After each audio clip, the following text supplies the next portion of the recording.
Hello everyone, how you guys doing? So this is Prateek here and welcome to another video. So इस video में हम लोग बात करने वाले हैं कोविड-19 से रिलेटेड ऐसे वायरस की जो ज़्यादा फैल रहा है। तो मुझे लगा कि क्यों ना मैं अपनी नॉलेज आप लोगों के साथ शेयर करूं और आप लोगों के डाउट्स क्लियर करूं, क्योंकि काफ़ी लोगों को ये चीज़ डाउट है कि क्यों कोविड वैक्सीन की वजह से भी ये कोरोना दोबारा से फैल रहा है। क्योंकि लास्ट टाइम जब ये लास्ट ईयर फैला था तो उस टाइम भी यही पीक थी जो अब इस टाइम आई हुई है। तो लेट्स गेट स्टार्टेड। तो मैंने काफ़ी सारे जो नॉर्मल क्वेश्चंस होते हैं वो यहाँ पे नोट करे हैं, तो ये मैं आप लोगों को बताऊंगा। तो फर्स्ट क्वेश्चन जो मेरे पास है वो ये है कि व्हाट इज़ कोविड-19? कोविड-19 इज़ अ न्यू स्ट्रेन। कोविड-19 जो 2019 में सबसे पहले चाइना में डिस्कवर हुआ था, so that's why it is called covid and it is called novel corona virus because covid is a new strain of novel coronavirus that was discovered in China, so that why it is called novel coronavirus। आपका जो strain है वो थोड़ा अलग है because it is mutated. Corona virus जो होता है ये सबसे ज़्यादा जल्दी म्यूटेट करता है, तो म्यूटेशन इसकी वजह से ही ये होता है कि पैंडमिक है और ये लगातार हर साल ऐसे ही रिपीट करने वाला है अगर इसका चेन ब्रेक ना किया जाए तो that's why wearing mask and social distancing is important. दूसरा चीज़ है कि व्हाट इज़ द कोविड-19 वेरिएंट्स। कोविड-19 के बहुत सारे वेरिएंट्स होते हैं, जैसा कि मैंने आपको ऑलरेडी बता दिया है। तो अभी का जो वेरिएंट है ये थोड़ा सा अलग है कंपेयर टू जो लास्ट ईयर हमारा आया था। Although there is a mutation, that's why तो वैक्सीन एफिकेसी इज समवट कुछ में वैक्सीन ज़्यादा इफेक्टिव होती है, कुछ में वैक्सीन इफेक्टिव नहीं हो रही है because it is a mutant virus. जो म्यूटेशन है यहाँ पे बहुत ज़्यादा कॉमन होता है कोरोना वायरसेस में। तो तीसरा क्वेश्चन है how does virus spreads. Most commonly जो वायरस स्प्रेड करता है वो स्प्रेड करता है हमारे ओरल कैविटी और नेजल कैविटी से। सो मोस्ट इम्पॉर्टेंटली जो हमारे मुंह से जो एरोसोल्स आते हैं, जो हम स्नीज करते हैं, जो कफ करते हैं, उसमें से जो एयर ड्रॉपलेट पार्टिकल्स आते हैं वहाँ से हमारा इन्फेक्शन जाता है। तो that's why wearing a mask is very important. It is so covering nose and mouth is very important while wearing a mask। Another question is how can I protect myself and others from getting COVID-19? So protection के लिए wearing mask is important. इसके अलावा social distancing is very important. इसके अलावा जो हम use कर सकते हैं वो होता है sanitizing each and every places that we are going through and washing hands regularly. अपने हाथों को बार बार धोना चाहिए, एटलीस्ट 2 मिनट्स तक अपने हाथों को धोना चाहिए सोप या फिर कोई लिक्विड डिटर्जेंट से। इसके अलावा टचिंग ऑफ सरफेसेस को अवॉइड करना चाहिए। जो भी पब्लिक प्लेसेस में हम जा रहे हैं वहाँ पे सरफेसेस को अवॉइड करना चाहिए बिकॉज जो वायरसेस के जो पार्टिकल्स होते हैं वो कुछ जगह पे एटलीस्ट फॉर 12 आवर्स तक स्टे करते हैं। तो इट इज़ इम्पॉर्टेंट कि हम ऐसे प्लेसेस को अवॉइड करें और वहाँ पे टच ना करें। इसके अलावा अपनी हाइजीन मेंटेन करें, एक ऐसा सैनिटाइज़र यूज़ करें जिसमें एटलीस्ट 60% ऑफ अल्कोहल हो। तो it is important to use this sanitizers also. इसके अलावा पब्लिक गैदरिंग्स अवॉइड करें, क्राउडेड जगह पे जाना अवॉइड करें, और जब भी अगर ऐसा सर्कमस्टेंसेस होती है कि हमें जाना ही है तो at least you should wear a mask. तो इसके अलावा next is should I wear mask और eye protection in public. Yes, you should wear mask और eye protection in the public. Mask बहुत सारे वैरायटी के आते हैं, तो मैं आपको यहाँ बता देता हूँ कि मास्क की 1 लेयर, 2 लेयर और 3 लेयर मास्क होता है, और एक होता है N95 mask. So this mask which is a 1 layer mask. इसमें एक सिंगल लेयर होती है, मास्क की कोई थिकनेस भी बहुत ज़्यादा कम होती है, तो this is a single layer mask जिसको हम यूज़ कर सकते हैं। Another mask that is present is this is a 3 layer mask. ये इस मास्क की थिकनेस काफ़ी ज़्यादा है, इसमें फॉर्म भी दिया हुआ है फॉर बेटर ग्रिप, और इसमें नोज पिन भी दी हुई है, तो इसकी थिकनेस कंपेयर टू दिस थोड़ी सी ज़्यादा है। तो this is a 3 layer mask, this is a 2 layer mask. अगर आप नॉर्मल पब्लिक हैं, आपको क्राउडेड जगह पे जा रहे हैं, या फिर आप लोग normal day to day life में यूज़ कर रहे हैं, तो आप 1 लेयर मास्क यूज़ कर सकते हैं बिकॉज इसकी efficacy in preventing the air droplets is also quite good. लेकिन अगर आप लोग हेल्थ केयर वर्कर हैं, या फिर आप ऐसे कोई पेशेंट से डील कर रहे हैं, या फिर ऐसे सिचुएशन में हैं जहाँ पर कोविड पॉजिटिव पेशेंट के कॉन्टैक्ट आपका काफ़ी ज़्यादा है, तो आपको ये मास्क यूज़फुल नहीं होंगे। तो मास्क यूज़फुल नहीं है, तो इसके अलावा तो आप लोग यूज़ कर सकते हैं N95 मास्क। ये N95 मास्क जो मुझे मिला है ये हमारा गवर्नमेंट सप्लाई से है। इस मास्क की थिकनेस भी काफ़ी अच्छी है, और इस मास्क को हम पहन सकते हैं जब भी हम किसी कोविड पेशेंट के पॉजिटिव कॉन्टैक्ट में हैं। Now how to wear the mask properly. अब कोविड-19 बीमारी है, तो इसलिए हमें मास्क एक वेरी इंपॉर्टेंट चीज़ है जो इससे हम अपने इस बीमारी को प्रोटेक्ट कर सकते हैं। तो मास्क पहनने का तरीका होता है ना तो ये, ना ही ये, और ना ही ये। मास्क पहनने का सही तरीका है this way, covering your nose and mouth properly. This is the correct way of placing the mask. और रही बात फेस शील्ड की, तो फेस शील्ड इसका एफिकेसी इतना ज़्यादा प्रूवन नहीं है कि फेशियल आपको लगाना चाहिए नहीं लगाना चाहिए। लेकिन अगर आप कोई ऐसे प्रोसीजर कर रहे हैं, जैसा कि मैंने आपको बताया कि आप कोविड पॉजिटिव पेशेंट के पास में हैं या डायरेक्ट कांटेक्ट में हैं, तब आप फेशियल और आई प्रोटेक्शन यूज़ कर सकते हैं। Otherwise there is no need for a general public to use the eye protection और फेस मास्क। अगला क्वेश्चन है, व्हाट अबाउट कोविड-19 वैक्सीन। तो कोविड-19 वैक्सीन जो इंडिया में अवेलेबल है वो दो हैं, एक तो कोविशील्ड और एक कोवैक्सीन। सो दोनों की एफिकेसी प्रूवन है इन प्रोटेक्टिंग दी वायरसेस। सो आप लोग वॉलंटरली इस वैक्सीन को लगवा सकते हैं। वैक्सीन लगवाना इसलिए इम्पॉर्टेंट है क्योंकि वैक्सीन से एक चेन ब्रेक हो जाएगी, जिस वजह से वायरस का जो म्यूटेशन होता है एक तो वो रुकता है और ऊपर से वायरस का ट्रांसमिशन भी रुकता है।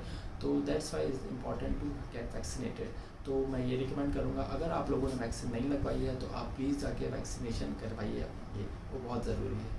इसके अलावा जो वैक्सीन के साइड इफ़ेक्ट्स हैं वो एक्चुअली इतने ज़्यादा सीवियर नहीं देखे गए हैं। वैक्सीन लगने पर माइल्जिया, जैसे मसल पेन हो गया, फीवर हो गया, या फिर थोड़े बहुत सिम्टम्स होते हैं, वो तो एक तरीके के ये पॉजिटिव इंडिकेटर्स हैं कि आपका वैक्सीन जो आपकी बॉडी में कुछ हद तक काम कर रहा है। अगर ये वैक्सीन लगने के बाद आपकी बॉडी में कोई रिएक्शन नहीं आता, जैसे फीवर, माइल्जिया, आपको वैक्सीन लगी है और आपको कोई सिम्टम नहीं आए हैं, that means this is an ambiguous कि आपका वैक्सीन एफिकेसी इतना है या नहीं। लेकिन अदरवाइज़ अगर आपको फीवर आया है वैक्सीन लगने के बाद, या माइल्जिया आया, या कोई एक प्रकार का कोई रिएक्शन हुआ है माइल्ड से moderate, that means vaccine is showing some signs in your body. तो ये एक बहुत अच्छी चीज़ है, इससे घबराएं नहीं। इसके अलावा सिम्टम्स ऑफ कोविड-19, देखिए कोविड-19 के सिम्टम्स काफ़ी लोगों को पता है, ये आप अपनी कॉलर ट्यून में भी काफ़ी बार सुन चुके होंगे कि बुखार, खांसी, गले में दर्द, गले में खराश और खांसी होना, सांस लेने में तकलीफ़, ये चीज़ें कोविड-19 की सिम्टम्स हैं। तो ये सिम्टम्स यूजुअली 2020 तक वैलिड थे, लेकिन अब जो नया स्ट्रेन आया है, इस स्ट्रेन में सिम्टम्स कुछ अलग हैं। तो ये वाले जो सिम्टम्स हैं, यहाँ पे लोगों को कंजक्टिवाइटिस हो रहा है। Conjunctivitis means redness of the eyes, जो तुम्हारी आँखें हैं वो लाल हो जाती हैं। इसके अलावा गैस्ट्रोइंटेस्टाइनल सिम्टम्स आ रहे हैं, पेट में किसी लोगों को डायरिया हो रहा है, किसी लोगों को कॉन्स्टिपेशन हो रहा है। So there is some GI disturbances जो लोगों में देखा जा रहा है। तीसरा जो सिम्टम आ रहा है वो है डेफनेस, लोगों में सुनाई में प्रॉब्लम आ रही है नए स्ट्रेन्स को लेके। सो this is a new strain showing new symptoms. लेकिन वैक्सीनेशन इंपॉर्टेंट है, मास्क इंपॉर्टेंट है, इसके अलावा सोशल डिस्टेंसिंग इंपॉर्टेंट है। अपने आप को इस सोशल गैदरिंग में जाने से अवॉइड कीजिए। हम लोगों को मिल के इस वैक्सीन को लगवा के इस बीमारी से एक साथ मुकाबला करना है। तो अगला मेरा क्वेश्चन है, which people are at high risk of getting serious illness after getting कोविड-19। इसका ये मतलब है कि किस किस लोगों को कोविड से ज़्यादा खतरा है। तो एक्चुअली कोविड एक ऐसी बीमारी है जो सबसे ज़्यादा बीमारी फैलाता है ऐसे लोगों में जिनकी इम्यूनिटी सबसे ज़्यादा कम होती है। इम्यूनिटी कम होने का मतलब है ऐसे लोग जिसमें कोई ऐसे जिनमें अभी कोई सर्जरी हुई है, या फिर कोई ऐसे लोग जो कैंसर के मरीज़ हैं, या फिर कोई पेशेंट्स जिसमें कोई लंबी बीमारी हो, कोई बड़ी बीमारी हो, कोई HIV पॉजिटिव पेशेंट्स हैं, तो उन पेशेंट्स में सबसे ज़्यादा, TB के पेशेंट्स में सबसे ज़्यादा बीमारी का खतरा है। इन लोगों को वैक्सीन सबसे पहले लगवानी चाहिए। और कुछ कॉन्ट्राइंडिकेशन वैक्सीन के हैं, क्योंकि वैक्सीन में जिस पेशेंट्स में ऐसी कुछ ड्रग्स चल रही हैं जो ब्लड थिनर्स पे हैं, या फिर ऐसे कोई पेशेंट जिसमें ऐसी कोई ब्लड की बीमारी है, जिसमें कोई ब्लड की बीमारी जिसमें ब्लड ज़्यादा थिक हो जाता है, जिसमें ज़्यादा ब्लड गाढ़ा हो जाता है, जिस वजह से ब्लड के थक्के बॉडी में जमने लगते हैं और स्ट्रोक हो जाता है जिसकी वजह से, तो ऐसे लोगों को वैक्सीन अवॉइड करनी चाहिए। कैन आई गेट अ कोविड-19 from blood transfusion? No, absolutely not. You are not going to get COVID-19 from blood transfusion, because the mode of spread जो वायरसेस जाते हैं हमारी बॉडी में, वो या तो नाक से होते हैं या फिर मुंह से होते हैं। तो अगर आप ब्लड ट्रांसफ्यूज़ करवा रहे हैं तो प्रिकॉशंस लेना ज़रूरी है, लेकिन ब्लड ट्रांसफ्यूजन से कोविड-19 का कोई भी लेना देना नहीं है। What are antibodies testing? Antibody testing क्या होती है? एंटीबॉडीज़ हमारी बॉडी में वो पार्टिकल्स होते हैं जो हमारी बॉडी प्रोड्यूस करती है कोविड या कोरोना के इन्फेक्शन के बाद में। अगर आप कोविड एंटीबॉडी टेस्टिंग कराना चाहते हैं तो इसका ये मतलब है कि आपकी बॉडी में आप वो चीज़ें ढूंढ रहे हैं जो आपकी बॉडी ने प्रोड्यूस की है अगेंस्ट द वायरसेस। तो अगर आप कभी भी वायरस से इन्फेक्ट हुए हैं या अभी रिसेंटली इन्फेक्ट हुए हैं, तो आपकी बॉडी में वो एंटीबॉडीज़ प्रोड्यूस होंगी और वो प्रेजेंट रहेंगी। जो जब तक प्रेजेंट रहती है वो एटलीस्ट 6 मंथ्स तक आपकी बॉडी में प्रेजेंट रहती हैं। 4 to 6 months is a duration, variable duration. तो अगर आप एंटीबॉडी टेस्टिंग कराते हैं तो इट्स नॉट इंडिकेटिव ऑफ कि आप कोविड पॉजिटिव हैं। इट इज़ एन इंडिकेटिव कि आप लोगों को पहले कोविड हुआ था या आप लोगों को वैक्सीन लगी थी जिसकी वजह से आपकी बॉडी एक पॉजिटिव रिस्पॉन्स शो कर रही है। That is a sign of covid antibody testing. Do I still need to take precautions if I get COVID-19 vaccine? Very important. You should still take all the precautions. Mask पहनना ज़रूरी है, social distancing ज़रूरी है, gatherings avoid करना ज़रूरी है। इसके अलावा अपने हैंड्स को प्रॉपरली सैनिटाइज करना ज़रूरी है। इसके in spite of if you are vaccinated तब भी, because breaking the chain is very important.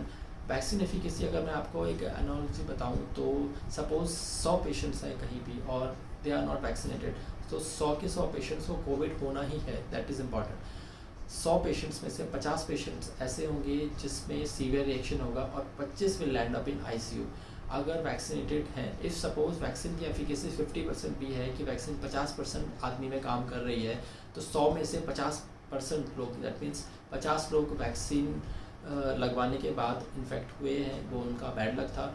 50% अगर इन्फेक्ट हुए हैं तो 25 will land up in severe disease और उसमें से 10 से 12 will land up in ICU. जहाँ पे पहले 25 आईसीयू में जा रहे थे वहाँ पे अब 8 से 10 लोग आईसीयू में जा रहे हैं। तो दिस इज़ दी पैराडिग्म जो वैक्सीन लगवाने में लोग सोचते हैं कि वैक्सीन क्यों लगवाना इंपॉर्टेंट है, दैट्स वाई वैक्सीन लगवाना इंपॉर्टेंट है।